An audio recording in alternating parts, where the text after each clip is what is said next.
lands of the Middle East, where the sun scorched the earth and the wind carried the dust of 1,000 battles, there was a war that no one believed could ever be won. An army trembled. A nation prayed. And a giant laughed. But God had a plan. And his plan wore no armor. This is the story of David and Goliath. The Philistine army had gathered for war. They stood on one hill. The Israelites stood on another. And between them, a valley. A valley that would soon become the most famous battlefield in all of human history. But the Philistines had a secret weapon. His name was Goliath. He stood over 9 feet tall. His armor alone weighed 125 pounds. He carried a spear whose iron tip weighed 15 pounds. When he walked, the ground shook. When he spoke, grown men wept. Every morning, for 40 days, Goliath would walk to the edge of the valley and shout the same challenge across to the Israelite army. Choose a man to fight me. If he wins, we will be your servants. But if I win, you will serve us. For 40 days, not a single Israelite soldier stepped forward. Not one. King Saul, the most powerful man in Israel, sat in his tent and said nothing. The giant laughed. Far from the battlefield, in the quiet hills of Bethlehem, a young boy tended his father's sheep. His name was David. He was not a soldier. He wore no armor. He had no sword. He was the youngest of 8 brothers, the one his father Jesse almost forgot to call when the prophet Samuel came to visit. But David had something that no soldier in Saul's army had. He had faith. Not the kind of faith that sits quietly in a corner. The kind of faith that stands up, steps forward, and does not flinch. David had already faced lions. He had faced bears. Alone in the hills, with nothing but a sling and a prayer, he had protected his sheep from predators that would have made other boys run. And every time he won, he knew it was not his own strength that saved him. It was God. One day, David's father Jesse called him in from the fields. "Take this bread and grain to your brothers at the camp," Jesse said. "And bring me back news of how they are doing." So David rose early the next morning, left the sheep with another keeper, and set off for the battlefield. When he arrived at the camp, the Israelite army was preparing for battle. David found his brothers and began to talk with them. And then he heard it. That voice. Deep as thunder. Loud as a war drum. Goliath stepped into the valley and shouted his daily challenge. David watched as every Israelite soldier turned and ran. Fear spread through the camp like fire through dry grass. David turned to the men around him and asked, "Who is this man that he dares to defy the armies of the living God?" His oldest brother Eliab heard him and grew angry. "Why are you here?" he snapped.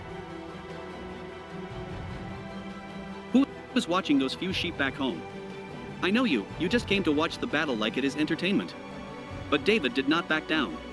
"What have I done wrong?" he replied calmly. "I was only asking a question." Word reached King Saul that a young boy was asking questions about the giant. Saul sent for him. David stood before the king and said words that no soldier had dared to speak in 40 days. "Let no one lose heart because of this Philistine. I will go and fight him." Saul looked at this boy, this shepherd with no armor, no training, no military record, and said gently, "You cannot fight him. You are only a boy. Goliath has been a warrior since he was young." But David spoke. "I have been taking care of my father's sheep. When a lion or a bear came and took a lamb from the flock, I went after it. I struck it and rescued the lamb. When it turned on me, I grabbed it by the throat and killed it. I have killed both lions and bears. This Philistine will be just like them, because he has defied the armies of the living God."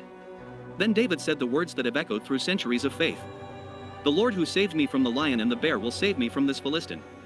Saul was silent for a long moment. Then he nodded. "Go," he said. "And may the Lord be with you." Saul tried to dress David in his own armor. A bronze helmet. A coat of mail. A sword at his side. David took a few steps and stopped. "I cannot fight in these," he said. "I am not used to them." He took off the armor. He walked to a nearby stream. And he did something that seemed almost foolish. He bent down and picked up 5 smooth stones from the water. Just 5 small stones. He placed them in his shepherd's bag. He picked up his sling. And he walked toward the valley. No armor. No sword. No army behind him. Just a boy, 5 stones, a sling, and a God who had never once failed him. Goliath saw David coming and could not believe his eyes. He looked at this young boy, ruddy-faced, bright-eyed, carrying nothing but a staff and a shepherd's bag, and he felt something he had probably never felt before on a battlefield. Insulted. "Am I a dog," he roared, "that you come at me with sticks? He cursed David by his gods. He bellowed across the valley so every soldier on both sides could hear. Come here, boy. I will feed your flesh to the birds of the air and the beasts of the field. The valley went silent. Every eye watched. Every breath stopped. And then David spoke. Not with fear. Not with anger. With absolute, unshakable certainty. You come against me with sword and spear and javelin.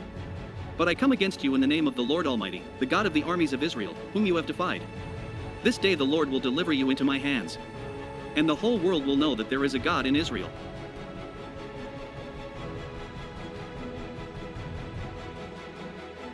And everyone here will know that it is not by sword or spear that the Lord saves.